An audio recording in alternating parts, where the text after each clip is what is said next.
Eu queria agora passar a palavra para Rafael Sampaio, representante da Associação Brasileira de Anunciantes, para sua instigante e provocativa manifestação.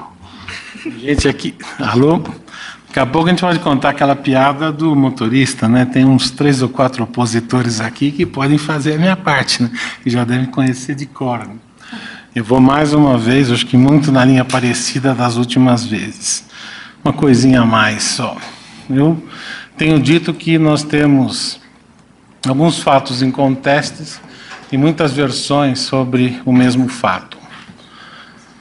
A primeira versão é que no Brasil não há regulação da propaganda dirigida às crianças. Mais uma vez, repito aquilo que já foi dito hoje, que tanto o Código de Defesa do Consumidor como o CONAR, combinados, já fazem essa regulação, sendo que o CONAR, o texto específico sobre publicidade infantil é o mais avançado do mundo, ao lado do Reino Unido e da Espanha. A versão é que existiria um clamor popular pela regulação dessa matéria. Clamor popular, para mim, é o que fez, por exemplo, a lei da ficha limpa, que fez eleições as diretas já.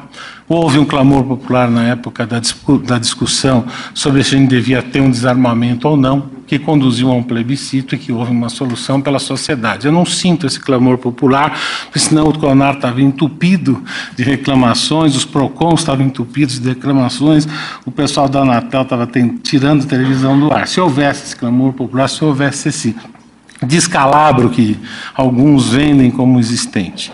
Quer dizer, eu não vejo indícios estatisticamente relevantes desse clamor. Recentemente, uma comissão de juristas de alto renome, encarregado pelo Senado Federal de estudar a evolução e atualização do Código de Defesa do Consumidor, não apontou nenhuma necessidade específica na área de comunicação, mas apenas de 3 outras áreas. A outra versão muito difundida é que existiria uma tendência mundial pela regulação, até pelo banimento da propaganda dirigida às crianças, especialmente em função do problema de obesidade infantil, que é um problema universal, talvez seja um dos principais problemas de saúde pública desse momento, e ainda vai ser por um bom tempo, porque essa questão não se resolve nesta década, na próxima década ou na outra. Nós vamos ficar uns 30, 40 anos se trabalharmos bem para resolver esse problema. O fato é que há regulações limitadas e são diferentes em países como o Reino Unido, feito pela Ofcom, que é um departamento que cuida da regulação da teledifusão, na França, na Irlanda, Bélgica, Holanda, Áustria, Itália, Luxemburgo, Finlândia, Alemanha, Portugal e Chile. Regulações limitadas e diferentes, nenhuma parecida com aquilo que se propõe, com a essência do que se propõe nessa lei que se está discutindo. A outra versão é que a autorregulação não funciona. O PLED, que foi um compromisso feito da indústria da alimentação e de bebida, junto à Organização Mundial da Saúde, junto ao governo americano, e depois se espalhou em vários outros países do mundo, inclusive aqui no Brasil, mudou radicalmente esse panorama. Uma das razões da menos existência de programas infantis é que esse dinheiro está sumindo. Há uma mudança, foi muito grande. O pessoal falava que os Estados Unidos teria 10 bilhões de dólares aplicados nisso. O CDC deles lá, que é a FTC, a Federal Trade Commission, que é um órgão público que regula as relações de consumo, foi fazer a conta e chegou a menos de 100 milhões. Isso aconteceu em menos de 3 anos. Essa mudança foi muito grande. Outro fato é que os 3 maiores mercados do mundo optaram pelo estímulo à autorregulação, especificamente os Estados Unidos, a União Europeia e a China. Esse PLED, ele tem validade global para as maiores empresas do setor, foi replicado em quase 50 mercados especificamente, no qual hoje vivem 2,9 bilhões de pessoas e tem sido cumprido em índices próximos a 100%. Feito isso por uma organização de monitoramento independente, admitida tanto pela OMS quanto pelas autoridades americanas. Agora, esse mesmo PLED continua sendo discutido tanto na União Europeia quanto nos Estados Unidos para ser aperfeiçoado. Haverá aperfeiçoamentos que provavelmente vão sair no começo do ano que vem em relação ao corte nutricional dos alimentos. Existe um compromisso de mudança nisso, está sendo feito um esforço muito grande das indústrias de mudar a forma de fazer os produtos para baixar níveis de sal, açúcar e gordura, e ao mesmo tempo a forma como ainda se faz promoção e como se faz promoção. Quer dizer, vai haver uma mudança nisso no começo do ano. fatos: sobrepeso e obesidade no mundo, há diretrizes claras, foram aprovadas pela última Assembleia Geral da OMS em 2010, foram ratificadas pela Assembleia Geral da ONU, que discutiu esse assunto em 2011, e ela recomendou claramente um menu de opções que envolve regulação e autorregulação. O fato também que o sobrepeso e obesidade na Europa, que o Comitê Europeu da OMS, já em 2006, antes dessas últimas duas assembleias, incentiva formalmente a autorregulação. Existe lá, que é a plataforma europeia sobre dieta, atividades físicas e saúde. É uma modalidade que chama multi-stakeholder, porque tem governos, tem empresas, tem ONGs, tem todo tipo de stakeholder que tem que ver com a questão. O objetivo é combater sobrepeso e obesidade na Europa. Já tem mais de 300 compromissos específicos, os mais variados, para que tente se resolver isso na Europa. O Parlamento Europeu, tanto em outubro, recente, outubro de 2011 e abril de 2012, fez uma rejeição formal à proibição de propaganda para as crianças. A deputada que saiu, a gente teve um entreveiro da última vez, porque a verdade, tem uma deputada que eu não sei se é ou da Albânia ou da Romênia, agora não consigo me lembrar, mas ela a cada 2 anos, que é o limite que ela pode apresentar o projeto, ela pode voltar a cada 2 anos, não todo ano, ela vem há muitos anos propondo o banimento na Europa, especificamente dessa publicidade. É rejeitado todas as vezes, já foi várias vezes. O governo europeu, que é o executivo, entre aspas, deles, tanto em julho de 2010 como março de 2012, o comissário de Saúde e Proteção ao Consumidor, John Dalli, recomenda que não é preciso banir a propaganda para as crianças na Europa. Mas todos esses documentos originais eu trouxe e deixei aqui no computador. Então, todos esses estudos, todas as referências, todos os estudos estão aqui, tem bastante trabalho que eu busquei no mundo inteiro. Um grupo da Casa, lá nos Estados Unidos tem 2 grupos discutindo isso. O da Casa Branca, liderado pela Michelle Obama, está conversando com as grandes empresas de alimentação e as mídias, ou seja, Disney, ABC, NBC, Time Warner, todos eles, negociando a evolução da autorregulação, e é nesse ambiente que vai haver uma evolução em sintonia com a OMS, porque a interlocução desse assunto, pela própria relevância, é feita diretamente pela Margaret Chan, que é a diretora-geral da OMS, porque é assunto absolutamente prioritário para a OMS.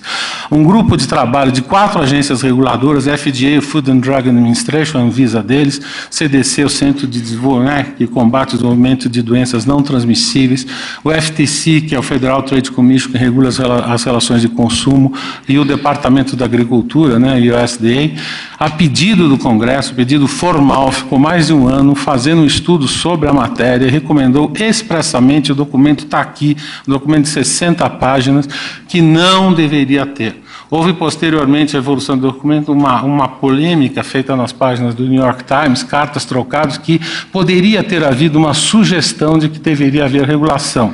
Aí o presidente do FTC foi, quer dizer, através dessa troca de cartas, declarou expressamente no New York Times que não há recomendação de haver regulação, mas que deve haver uma evolução da autorregulação negociada entre governo, as autoridades envolvidas e as empresas.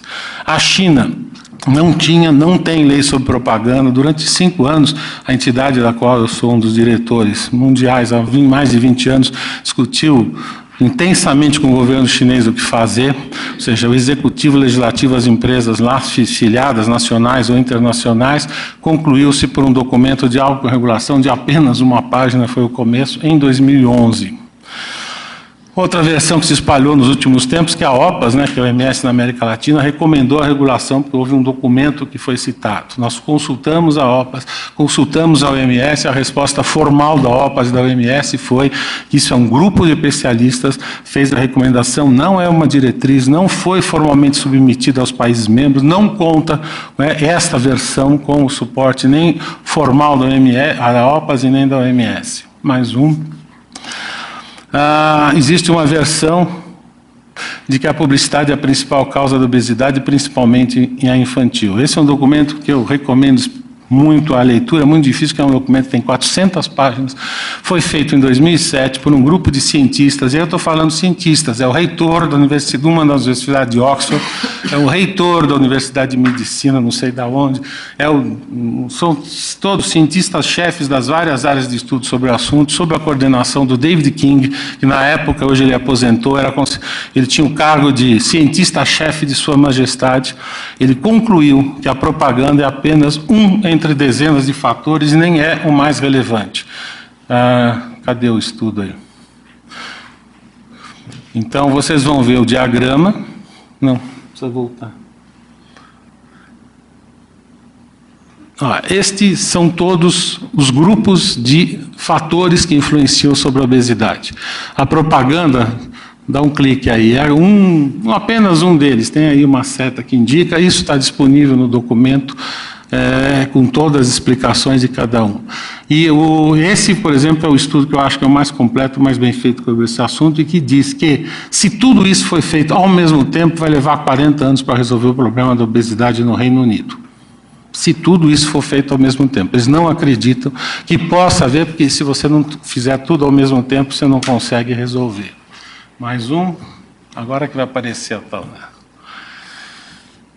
Existe também uma versão de que a proibição da propaganda dirigida às crianças mudaria radicalmente o panorama da obesidade infantil. No Quebec, isso foi proibido há 32 anos e os resultados são muito pequenos. Pode andar que isso aí... Aquela coisa de americano que agora de fazer efeito, demora aqui para a nossa velocidade. Há 7% de crianças obesas no Quebec em 2004, feito pelo próprio governo canadense. Tem 8% no Canadá como um todo. Os índices não são tão expressivos. Mas o mais interessante é que, se somar obesidade e sobrepeso, o estado de Alberta, onde o povo adora, por exemplo, na cidade, e por acaso conheço, porque eu tenho 3 irmãos que moram em Edmonton, a capital de Alberta. A base da alimentação deles é muita gordura, muito ovo, muito bacon, até porque é muito frio também, pois tem menos obeso e como é que chama, e sobrepeso das crianças na Alberta do que no Quebec. O Quebec é tão frio, ou mais frio do que o estado de Alberta.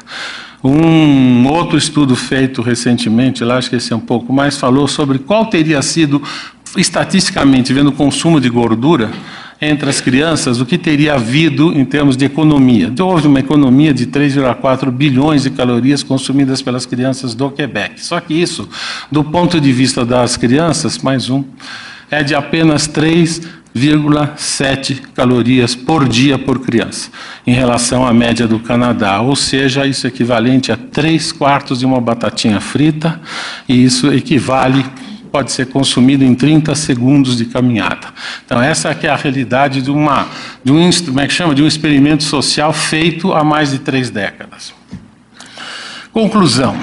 Eu acho que as versões nacionais e globais não correspondem aos fatos. Quer dizer, exagera-se muito os males existem, o problema é grave, mas exagera-se muito o efeito da propaganda sobre as crianças. E eu proponho, acho que é a novidade, que vocês aqui que estão disputando comigo isso há anos, e vão continuar mais 10 anos provavelmente, e depois que acabar na Câmara tem o Congresso, tem o Senado para a gente batalhar por uma coisa razoável.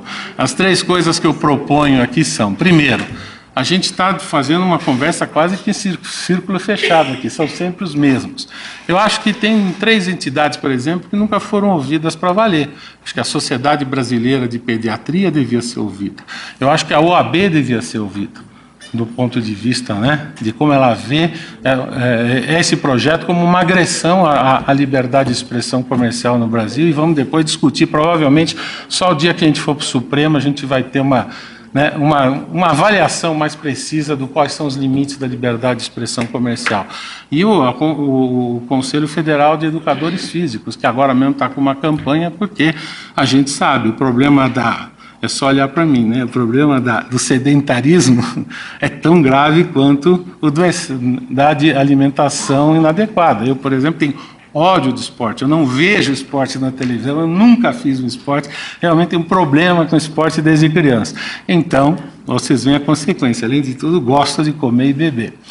Segundo, além de pegar novas cabeças para discutir, Eu acho que a gente podia buscar autoridades da Europa e dos Estados Unidos que já fizeram uma evolução muito grande sobre esse assunto e que representam os dois principais mercados. São democracias que a gente não pode dizer que não estão estabelecidas, onde você tem realmente um nível de maturidade em certos aspectos muito interessante, que venham contar para nós, ou seja, alguém do FTC, alguém da OMS, alguém lá do Parlamento Europeu, alguém o comissário de saúde, por exemplo, da União Europeia. Eu acho que era uma discussão que a gente podia ver. Como é que eles encontraram? Não foi fácil. Eu estou discutindo esse assunto lá na entidade que eu faço parte, desde que eu cheguei. Eu cheguei e o assunto já estava na mesa. Faz mais de 20 anos que eu estou lá e o assunto continua na mesa. Acho que houve uma evolução bastante grande.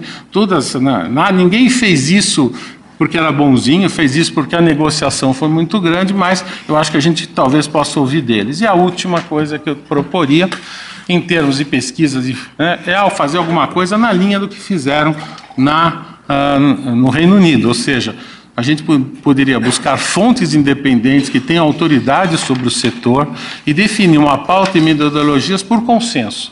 Ou seja, o que nós que defendemos um lado e o que vocês, que defendem outro lado, propõem. E aí, a partir do momento que a gente consensar a metodologia, consensar a amostra, consensar o que deve ser pesquisado por alguém que independente, que nunca se manifestou favorável, sim ou não, mas que tenha, como é que chama, rigor acadêmico, rigor científico e rigor estatístico, a gente possa ter um resultado de uma pesquisa que vai ter que ser aceita, já que ele partiria do consenso entre as partes envolvidas. Porque senão eu vou trazer uma pesquisa, ela vai trazer outra, ele vai trazer outra, cada um vai mostrar uma, de fora, daqui, e nós vamos continuar não dialogando, que esse que é o pior. E nós estamos aqui fazendo de conta do diálogo, mas não temos dialogado, nem na Câmara e nem aqui sobre a égide do Ministério Público Federal, que tem sido, como se diz, uma discussão entre surdos mudos, porque cada um fala o que quer, coloca-se nos autos, mas muito pouco, de um lado ou de outro, ouve o que o outro está falando, que é a dura realidade. Como eu já passei isso lá na Europa, porque a gente atuava mais na Europa e nos Estados Unidos, mas tenho acompanhado o que acontece nos Estados Unidos, esse diálogo dos surdos também aconteceu lá por uma década. De repente o problema ficou tão grave para todo mundo, que falava, ok, vamos começar a discutir coisas práticas, vamos discutir coisas que possam se movimentar rapidamente. E a gente tem no Brasil, e não é difícil fazer no Brasil, não será difícil tanto quanto lá. Há algumas outras facilidades, outras dificuldades no Brasil, mas eu pego o caso da gordura trans. A gordura trans desapareceu em menos de 2 anos. Os traços de gordura trans são mínimos, nenhuma empresa razoavelmente séria continua fazendo. Aquilo que a gente mostrou aqui é uma empresa de terceira categoria, ou seja, as empresas de primeira classe acabaram com isso, reduziram a níveis ínfimos. A produção de gordura trans no Brasil está praticamente extinta. Ou tem alguns comprando de fora, mas no Brasil não se produz mais essa matéria-prima. Isso foi um acordo entre as empresas e entre o Ministério da Saúde. Então é possível evoluir, mas a gente tem que começar a ouvir uns aos outros, coisa que nós não temos feito. Desculpa, eu estourei um pouco aqui o tempinho.